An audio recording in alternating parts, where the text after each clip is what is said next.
We'll get reaction to that briefing. We speak to Alliance partners now. Joining us is Cosatu's Matthew Parks and Sanco's Lemias Mashile. Gentlemen, good evening. Good to have you, and thank you very much for coming on. Let's start with this breaking story now. This hour, the court order from the Concord. Let me read it quickly if we can. The Constitutional Court has considered the urgent application brought by Umkhonto Wesizwe. It concluded that the impugned decision or conduct to engage in this court's exclusive jurisdiction in terms of Section 1674 subsection E. Additionally, it is not in the interest of justice to grant direct access as the impugned decision or conduct arose between the 1st and the 2nd of June in 2024 to the knowledge of the applicant. However, despite this knowledge, the applicant only launched the application on the 10th of June. The applicant has failed to show any justification for not bringing the application sooner, knowing very well that the National Assembly will need to convene in 14 days. Furthermore, the application must fail on the merits. The applicant has not made out a case for granting of an interim interdict, as it has neither shown that it will suffer irreparable harm if the interest is not granted, nor that the balance of convenience favors the granting of the interdict. The applicant has also misconstrued the relevant constitutional provisions it seeks to rely on. In addition, the application has not adduced facts to establish a prima facie case in respect of the relief it will seek in the main application in order to sustain an interim interdict pending the main application. There is irregular service as well that is cited there. Matthew, what's your reaction? No, look, I think we agree with the Constitutional Court 100%. We're always pleased when the Constitutional Court tells political delinquents where to get off, and they couldn't be more correct. We have a lot of issues we need to deal with as a country: unemployment rate, corruption, struggling public services, fragile economy, etc. I don't think we really have time as a country collectively, as a sober majority, to entertain political delinquents. We have a proud history of holding free and fair elections. And yes, the IEC has got some issues they need to significantly improve. We've raised it for many elections. The long queues in townships and informal areas, the zip machine batteries getting wearing out, etc. But the elections are free and fair. And the case by the MK party was nonsensical. The fact that they themselves said they allege they have evidence, but they don't want to share it, it just shows you they're playing political tomfoolery, and society doesn't need to indulge it. So we're quite glad the Constitutional Court stood firmly. It stood quite clearly on the side of the Constitution, because the Constitution is very clear. Within 14 days of the certification of the election, the National Assembly must meet. It must elect the president. Otherwise, you'll go and have fresh elections. And we don't need to have fresh elections when we've got serious issues to deal with, when we have serious problems with the country.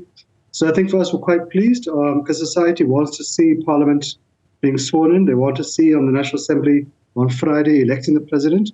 And they want to see the President Cyril Ramaphosa appointing cabinet, and that we all get back to work. Dr. Lemias?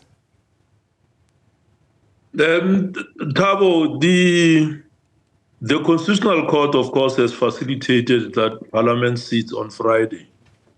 And of course, is that there is that understanding that in the application they did not provide the evidence that seeks to create that prima facie case. And hence, of course, that the Constitutional Court had to make a decision based on something that it is not in front of them. And I think that was problematic. But I mean, at the end of the day, the ruling of the Constitutional Court does not necessarily mean that they are wrong or right in terms of what they are actually contesting.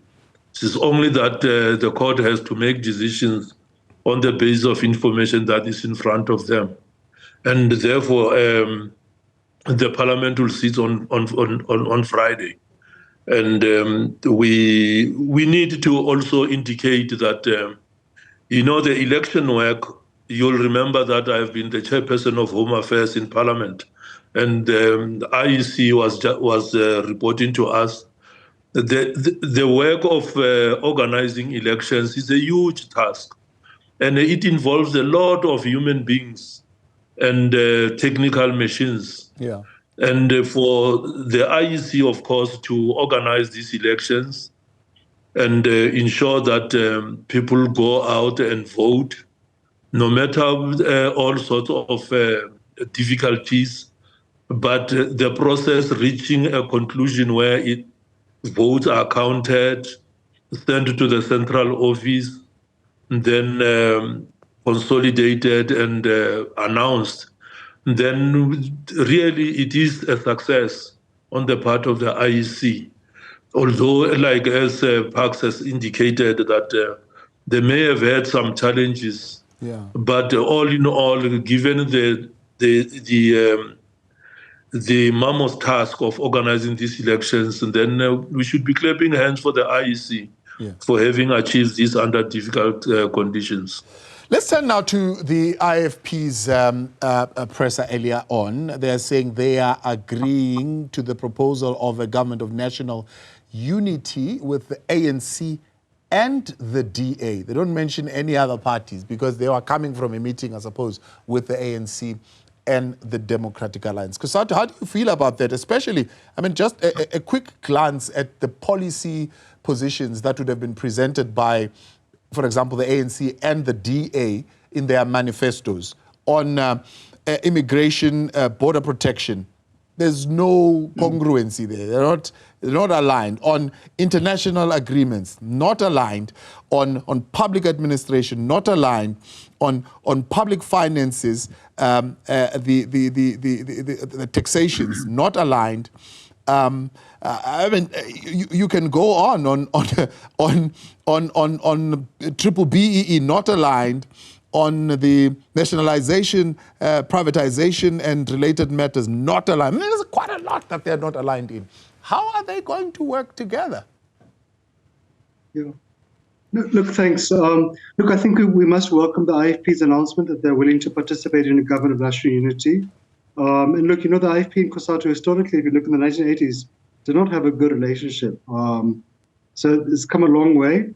But I think also the IFP of 2024 is not the IFP of 1985 or 1993. I think we welcome the IFP's participation. We think they've been a constructive party in Parliament. And even with the IFP, we have many disagreements, and that's fine. The fact that we have different political parties, we'll now have 16 in Parliament, is because we have political differences. We have different policy mandates, different constituencies, different visions. But we do need to learn to work together as a country. Because I think on most issues, we might disagree on this and that policy perspective, but I think most of us can agree on the need to fight corruption, to create jobs, to grow the economy, to fix the state, to address our legacies of poverty and inequality, of racism, etc. And I think a government of national unity is slightly different than a coalition. A coalition, you might go and find 2 or 3 parties who have similar vantage points, and that's a more of an ideological coalition. It is slightly difficult in South Africa's political landscape when you have such divergent political parties, ranging from the FF plus on the extreme right to the PAC on the extreme left, to be a little bit simplistic. But a government of national unity, like we saw in 1994, brought very divergent political parties together. The ANC, the National Party at that time, the IFP were extremely politically opposed parties with deep, very difficult histories together. Yeah. But it was brought together because we wanted to address our issues. And I think that's the motivation of the ANC with the GNU. We appreciate the ANC's motivation that we're facing serious challenges as a country, from the economy to poverty to fixing the state. And I think, in fact, also the ANC has shown humility to say, look, we didn't achieve a 51% majority. Yes, we're the largest party nationally and provincially, but we want to include other parties. I think that's a gesture of inclusiveness the ANC sought to achieve. We have some differences here and there as Cosatu, but I think we appreciate where the ANC stance is, and we're supporting the ANC overall. There will be some political parties we're not keen on. We have a long history of disagreements, for example, with the Democratic Alliance, because they voted against our labor laws in Parliament. But I think we accept the ANC's framework for GNU where all political parties are invited. We might just see in the next day or 2 days as negotiations are finalized which parties are RSVP, which are coming on board. But maybe lastly is that the critical thing is the principles. We must accept the Constitution, the rule of law, the fight against crime and corruption, the campaign of renewal. And also as a trade union federation, we also need to know that the GNU respects our labor laws and the rights of workers and the transformation agenda. Dr. Lemias, the IFP, Democratic Alliance, ANC gets the government of national unity set. You can literally get it over the line. It's the required number. Do you think the ANC should push harder to get EFF, MK Party, and maybe the other parties like the PA on board as well for this government of national unity to be more credible and more convincing? Thabo, there are quite a good number of complications that are in front of the African National Congress. The complications that we have, of course, is that the ANC did not win outright majority, but then it won the most votes in these elections, and hence it is trying to spearhead the formation of government. Then when we speak now of government of national unity in 1994, then the ANC was at the top, in charge actually, and really taking decisions where there are disparities of thinking. Now, in 2024 is a different ball game, that the ANC is not necessarily having majority vote, and therefore it brings an element that some other parties within that GNU may still question certain decisions, certain policy positions, which will create contestation for the next 5 years, if ever the GNU is going to last for 5 years. I think we all know that the DA formed a pact or a moonshot thing.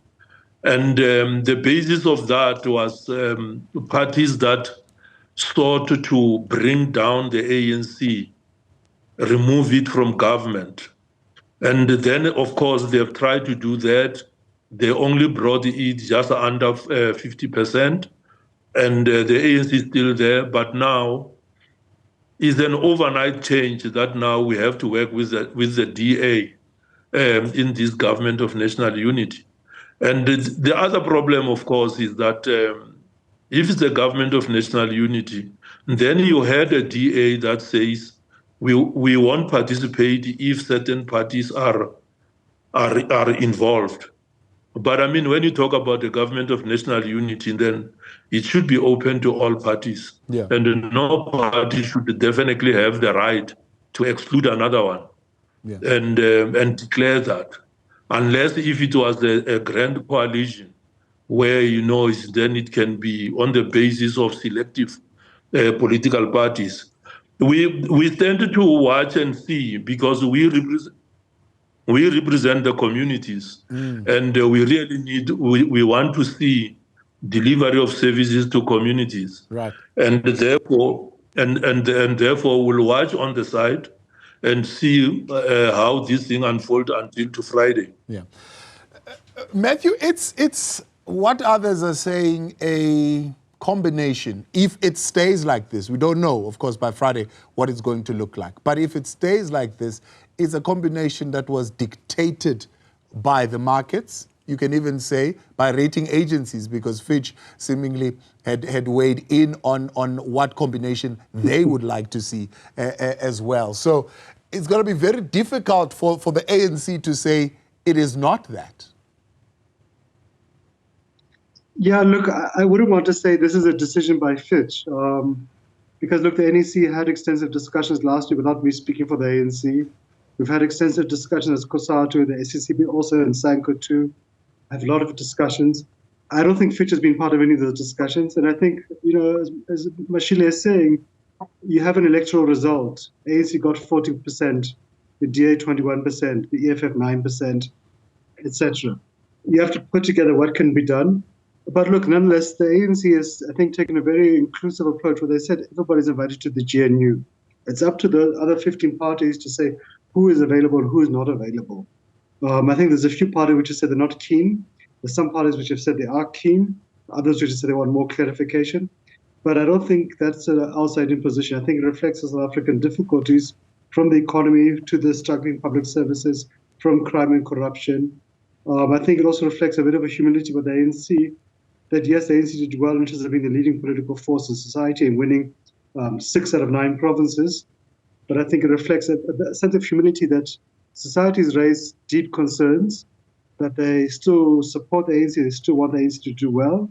The fact that we got 40%, despite all the many challenges, it shows you how strong the support for the ANC is. But I think society also equally saying, guys, you've got to do far better. We can't tolerate the endless scandals, the struggling economy, the deep levels of unemployment and poverty.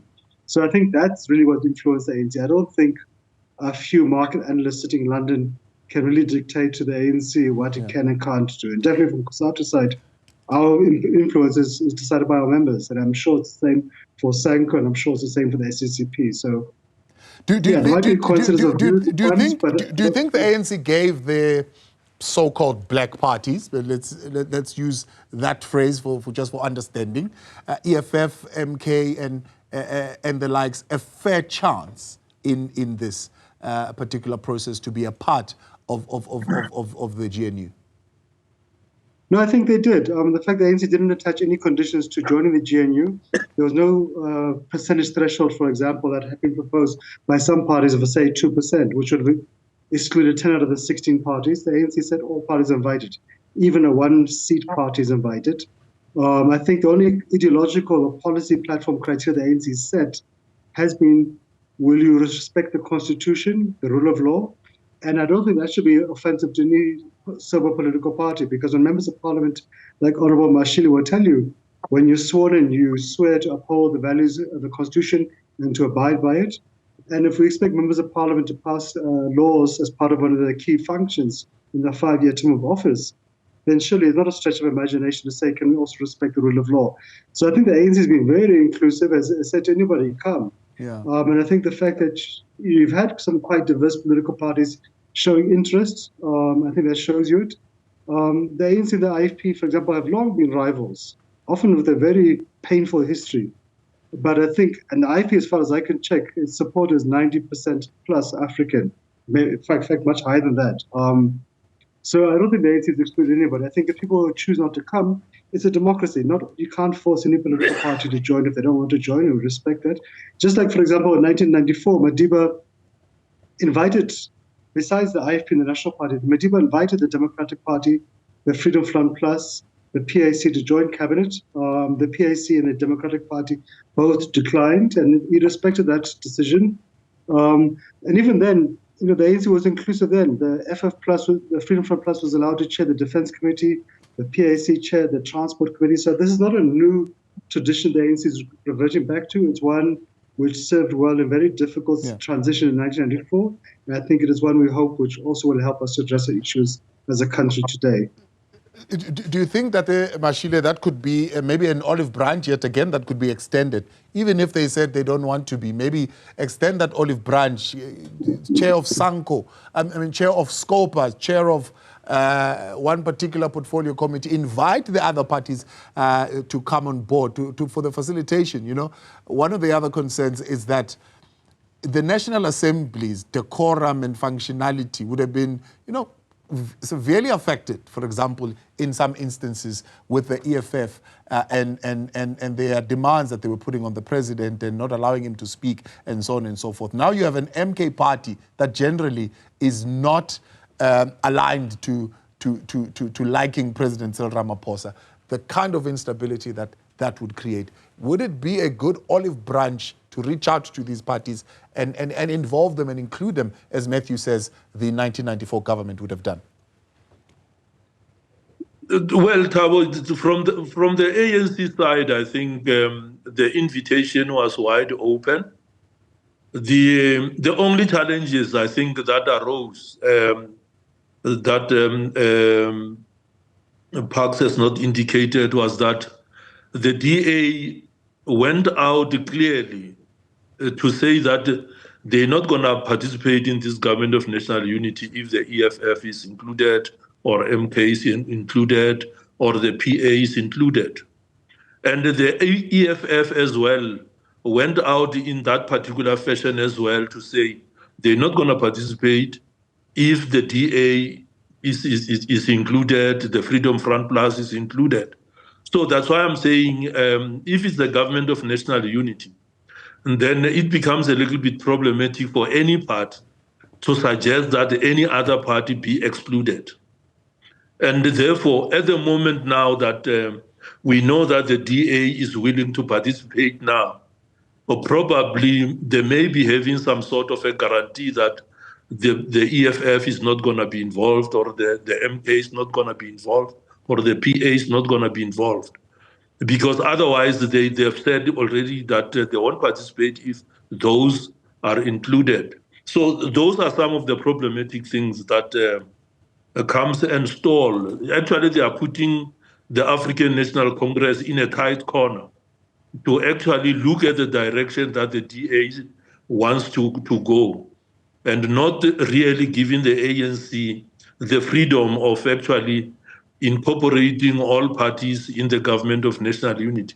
And the manner in which that the DA has now restricted the African National Congress by making that particular demand, and then it has actually changed this thing from a government of national unity to some sort of a grand coalition, because now it's going to just simply involve about 3 parties, that's all. Yeah. And it really creates a problem. Like, as we have indicated, that now if you have got 2 groups of the EFF and the MK in parliament adopting the old style of the EFF, then we are likely then to see more chaos in the House. And let's hope that that doesn't happen. Because from our side, Thabo, we really jealous of the National Democratic Revolution. We really want it to continue so that we create a democratic society in South Africa. We don't want to lose the gains that we have since 1994.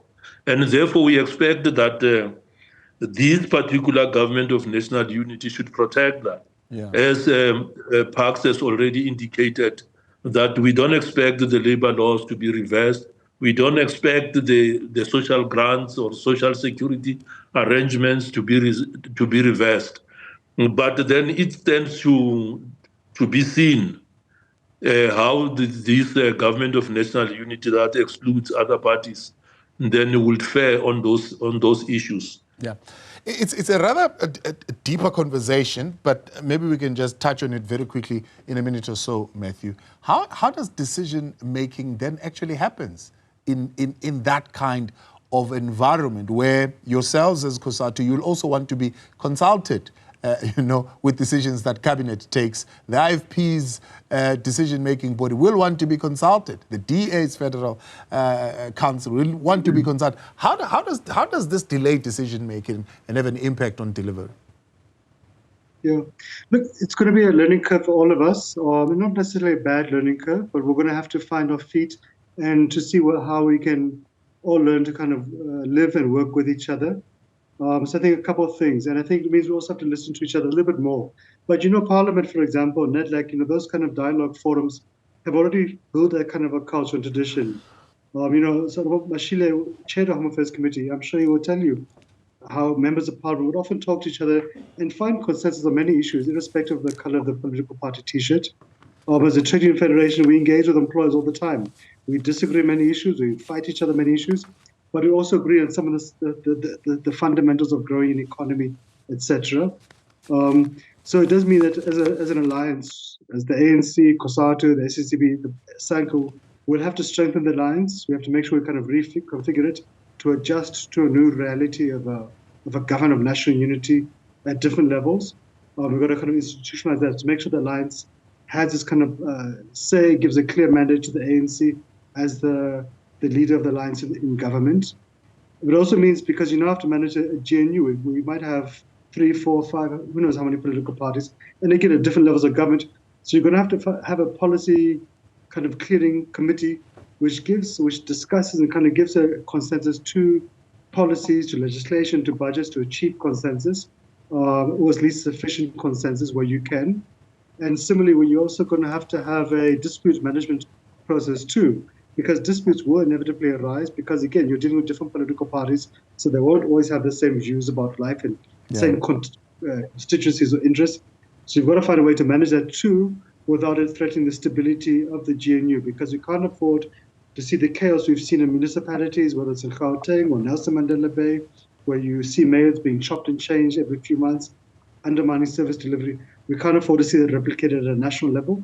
So it's going to be a learning curve, and I think everybody's going to have to learn how to listen to each other, to negotiate better, maybe a little bit less point scoring at time, and maybe a little bit more about what are the consensus we can find with each other. And in many issues we can, and where the issues are red lines, like the labor laws, the transformation agenda, the corruption campaigns, also to kind of make sure we adhere to those principles too, because ultimately the GNU must be guided by principles. It can't be a question of an arrangement of chairs for the sake of numbers. It's got to be about principles. It's got to be about delivering to society, to workers, to the poor, to rebuilding the economy. Gentlemen, I appreciate your time. Let's leave it there for tonight. That is Cosatu's Matthew Parks and Sanco's Lemias Mashile.